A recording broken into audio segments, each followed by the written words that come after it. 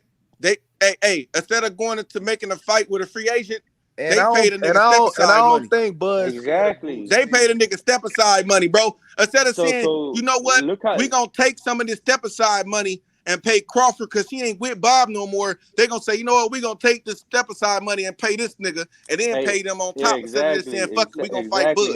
Instead of coming up with an offer, now that he's a free agent, they put up another obstacle in why the fight cannot be made. So just look at history and look how many obstacles that have came up because on the PB side, or I don't know if it's the PBC side, but it hasn't been through the Crawford side. Yeah, I don't think he even cared that much. You know, he didn't came out his own mouth saying he kind of over the shit. You know, I think part of the reason he's suing is because Top Rank didn't give him an offer to fight Errol Spence. R.I.P. HLD. I think now that he's a free agent and what happened to the boy? That motherfucker, that nigga's down. Hey, Meth, what happened to your boy? Why you say R.I.P. HLD? What happened? Hey, I ain't never heard of him, yo. Who that? Who the fuck is that? Y'all heard of that nigga? I ain't never heard of that nigga. Hey, what's good though, Mel? It's good, D. That's Debo. Yeah. How you feeling, bro? How you feeling? It's all blessings over here, man. Yeah, I got Crawford knock shit out. I on this bitch in a minute, man. Hey, I hope, Bud, though, like I wouldn't even mind him going up to 154 to be real and going to go get the winner of Castano or Charlo too. I wouldn't mind that neither. You feel me? Because go get that winner. You know what I'm saying? That'll be a good look too. If depends on how long this fight gonna take. He might have to step the Charlo outside and get Charlo, because I don't know what they got planned for Charlo. That's it. You know, Charlo. I mean, Charlo. Oh, he got it. He need a pay-per-view. You need one. Hey, put that back up, H. Hey, put that shit back. Did HLD get in a car accident? Hey, that nigga got hit by a yellow bus, bro. Hey, man, what y'all think about Kambosos versus Haney? That's happening. Hey, man, Haney gonna beat the brakes off that nigga, boy.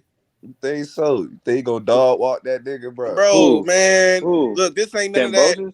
Hey, this ain't none of that wait. You gonna be sitting, waiting, catch a nigga off guard type shit. You know what I mean? We gonna wait for about 6, 7, 8, 10 months just to fight. Nah, this ain't none of that, bro. Devin Haney finna go out there and handle business and knock that nigga. Nah, he ain't gonna knock him out. What I can tell you is that man Devin Haney looked like a little boy when he beat JoJo. Kambosos I feel what you saying, but looked like a man when he beat T.O.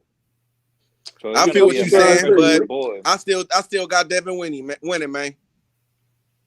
I'm not saying he won't win, and that shit gonna be in Australia too. Hey, but you had a T.O. You had a compromised T.O. Hey, he couldn't even stop a compromised T.O., bro. T.O. and T.O. still almost won that fight, bro. T.O. was weight drained, dealing with a lot of problems. You feel me? I know those. Yeah, but T.O. beat Lomachenko, the best fighter. Hey, I'm telling you. Hey, I think if T.O. was a fight, Kambosos in a rematch, and he was having shit together, I think that he would probably beat his ass. But what does that mean? Can Haney even beat T.O.? Yeah. Yes. You're trying to say that Haney could beat T.O. is what you're trying to say? Easily, yeah. Yeah, I said. Yeah, no, you asked me a different question.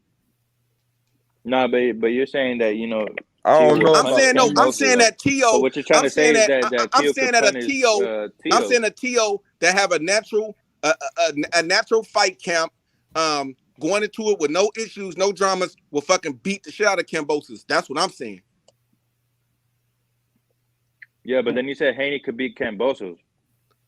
Yes, I think both of them. So what you're saying is that Haney could beat T.O. easily. Yes, I think Haney could beat T.O. too. I disagree with you. I feel you. Everybody got they, you know. Hey, yo, Kambosos broke that nigga face, yo, didn't he? Didn't he break his face or some shit? I mean, T.O. cuts easily if you want to keep it a buck. Nah, he got cut by Lomachenko. He got cut by Lomachenko and Nakatani. Didn't he have to get surgery in his face or some shit? He got cut. No surgery. He didn't get no surgery. He just got a couple staples, just like any other fighter will. Hey, how long he was in the hospital? Kambosos had him in the hospital for a minute though. He beat the shit. He was in the hospital for no time. He was taking pictures. Man, he with, almost stopped Richard Coleman the next day. Hey, that nigga. He almost stopped that nigga for real. Hey, bitch. It was so bad. Bitch, drunk boxers try to fake a car injury and go in the same hospital as him. Man, I got T.O. beating Kambosos on the rematch, man. Wasn't that after the fight though? Hey, that nigga was like, I'm going to the same hospital as my boy. Let me in. Hey, what the fuck? Hey, that nigga got his ass beat, bro. I'm sorry. That nigga got his ass beat, but hey, now I still think T.O. would a motivated T.O. would have got him. I'm just talking shit. Talking shit about T.O. I'm just talking shit. But nah, I think T.O. would have really beat the shit out of Kambosos if it was a regular fight week, regular fight. Like they rematch. I got T.O. stopping Kambosos and they have to do a rematch, man. Oh yeah, for sure. Kambosos beat the brakes out that boy, man. But that don't escape the fact that Cam beat the shit out of him. But T.O. was getting off too though, a little bit though. Not like that. Not like that. He almost stopped that nigga. I thought, man, what it was like? What he put him on his head with a 10th round? Do you think this legal situation? When did he put Kambosos? One judge had Teofimo Lopez winning the fight, so it was a close fight. You can't say it was no domination or nothing. Was HDL in the boot?